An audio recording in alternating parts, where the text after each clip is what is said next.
प्रेम से बोलिए जय महालक्ष्मी। भक्तजनों, आज अगहन मास का अंतिम गुरुवार है। आज महालक्ष्मी की व्रत कथा आप अवश्य सुने। ऐसा करने से आपके जीवन के समस्त कष्ट दूर हो जाएंगे एवं महालक्ष्मी की कृपा आप पर बरसेगी। अगर आप कथा को संपूर्ण सुनते हैं तो उसका फल आपको अवश्य मिलेगा। तो भक्तजनों, कथा को संपूर्ण सुनिएगा। साथ ही वीडियो को लाइक शेयर कर लेना।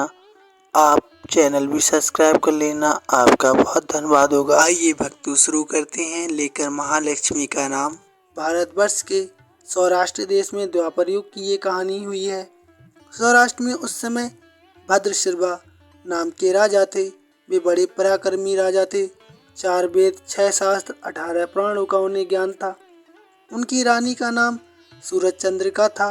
रानी दिखने में सुंदर और गुणवान थी तथा पतिव्रता भी थी।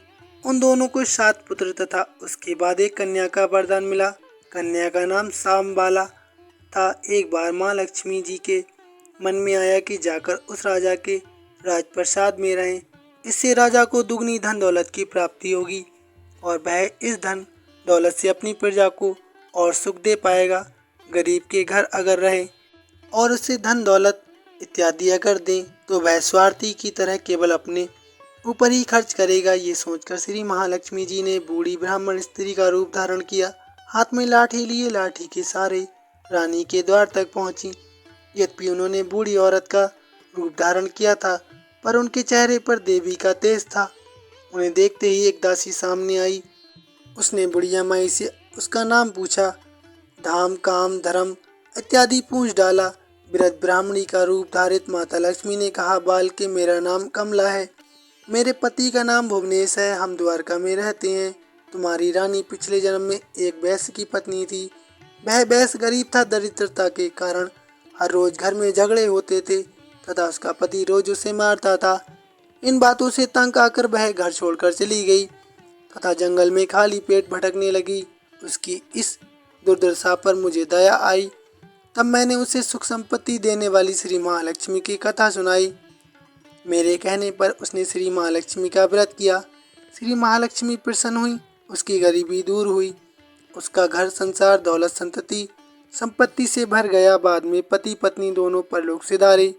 लक्ष्मी व्रत करने के कारण वे लक्ष्मी लोक में रहे। उन्होंने जितने साल महालक्ष्मी का व्रत किया उतने हजारों साल उन्हें सुख भोग मिला।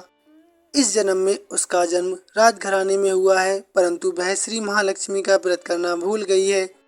उसे ये याद दिलाने के लिए मैं यहाँ आई हूँ। बुढ़िया की बातें सुनकर दासी ने उन्हें प्रणाम किया तथा श्री महालक्ष्मी का व्रत किस तरह किया जाए इस बारे में पूछा। बुढ़िया रूप धारण किए हुए माता लक्ष्मी ने दासी को पूजा की विधि तथा महिमा बताई। इसके बाद वह दासी माता को प्रणाम कर रानी को बताने अंदर चली गई। राज वैभव में रहते हुए रानी को अपने ऐश्वर्य का बहुत घमंड हुआ था। संपत्ति तथा अधिकार की वजह से वह उन्मत्त हो गई थी। दासी द्वारा बताई गई बुढ़िया की बातें सुनकर वह आग बबूला होकर राजद्वार पर आकर बुढ़िया रूपी श्री महालक्ष्मी पर बरस पड़ी। उसे ये मालूम नहीं था कि श्री महालक्ष्मी माता बुढ़िया का रूप धारण किए हुए उसके द्वार पर आई हैं, परंतु रानी का इस कदर रूखा बर्ताव तथा अपना अनादर देखकर माता ने वहाँ ठहरना ठीक नहीं समझा। वे वहाँ से चल पड़ी। राह में उन्हें राजकुमारी सांबाला मिली। उन्होंने सांबाला को सारी बात बताई। सांबाला ने अपनी ओर से श्री महालक्ष्मी माता से क्षमा मांगी। माता को उस पर दया आई। उन्होंने सांबाला को श्री महालक्ष्मी व्रत के बारे में बताया। उस दिन अगहन माह का पहला गुरुवार था। सांबाला ने परम श्रद्धा से श्री महालक्ष्मी का व्रत रखा। फलस्वरूप राजा सिद्धेश्वर के सुपुत्र मालाधर ने उसका विवाह हुआ। वह धन दौलत ऐश्वर्य वैभव से माला माल हो गई। पति के साथ ससुराल में आनंद से दिन बिताने लगी। इधर श्री महालक्ष्मी का रानी पर प्रकोप हुआ। फलस्वरूप राजा भद्रशर्वा का एक राज कारोबार नष्ट हो गया। यहाँ तक कि खाने के लाले पड़ गए। ऐसी हालत में एक दिन रानी ने राजा से निवेदन किया, हमारा दामाद इतना बड़ा राजा है, धनवान है, ऐश्वर्यशाली है, क्यों ना उसके पास जाएं। अपने हाल उसे बताएं, वह जरूर हमारी मदद करेगा। इस बात पर राजा भद्रशर्मा दामाद के पास रवाना हुए। राज में पहुंचकर एक तालाब के किनारे थोड़ी देर विश्राम लेने के लिए ठहरे। तालाब से पानी लेने आते जाते दासियों ने उन्हें देखा। उन्होंने विनम्र भाव से उनकी पूछताछ की। जब उन्हें ये मालूम हुआ कि वे रानी के सांबाला के पिता हैं, तो दौड़ते हुए जाकर उन्होंने रानी को सारी बात बताई। रानी ने दासी के हाथ राज परिधान भेजकर बड़े ठाट से उनका स्वागत तथा आदर सत्कार किया, खान पान करवाया। जब वे लौटने लगे तो सोने की मोहरों से भरा गड़ा दिया।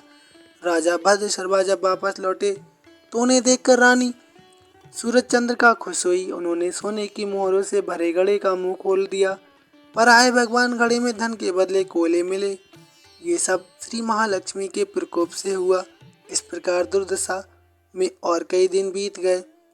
इस बार रानी सोम अपनी कन्या के पास गई। वह दिन अगहन माह का अंतिम गुरुवार था। सांबाला ने श्री महालक्ष्मी का व्रत किया, पूजा की, अपनी माता से भी व्रत करवाया। इसके बाद रानी अपने घर आई। श्री महालक्ष्मी का व्रत रखने पर उसे फिर से अपना राजपाट, धन दौलत, ऐश्वर्य प्राप्त हुआ। वह फिर से सुख शांति आनंदमय जीवन बिताने लगी। कुछ दिनों बाद राजकन्या सांबाला अपने पिता के घर आई। उसने अपने घर देखकर सूरज चंद्रिका को पुरानी बातें याद आईं। ये कि सांबाला ने अपने पिता को घड़ा भर कोयला दिया था और उसे तो कुछ भी नहीं दिया था। इसी कारण सांबाला को पिता के घर आने पर उसका कोई आदर आतिथ्य नहीं हुआ, बल्कि अनादर हुआ। पर उसने इस बात का बुरा नहीं माना। अपने घर लौटते वक्त उसने पिता के घर से थोड़ा नमक ले लिया। अपने घर लौटने पर उसके पति ने पूछा, अपने मायके से क्या लाई हो? इस पर उसने जवाब दिया, वहाँ का सार लाई हूँ। पति ने पूछा, इसका मतलब क्या हुआ? सांबाला ने कहा, थोड़ा धीरज रखें, सब मालूम हो जाएगा। उस दिन सांबाला ने सारा भोजन नमक डाले बिना बनाए और परोसा। पति ने खाना चखा, सारा खाना नमक बिना था, इसलिए स्वाद न आया।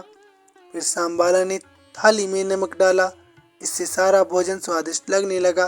तब सांबाला ने पति से कहा, यही है वह मायके से लाई हूँ। पति को उसकी बात सही लगी। फिर वह दोनों हंसी मजाक करते हुए भोजन करने लगे।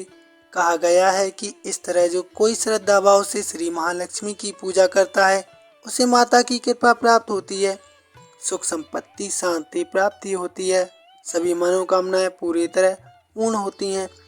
परंतु ये सब प्राप्त होने पर माता की पूजा को आपको भूलना नहीं चाहिए।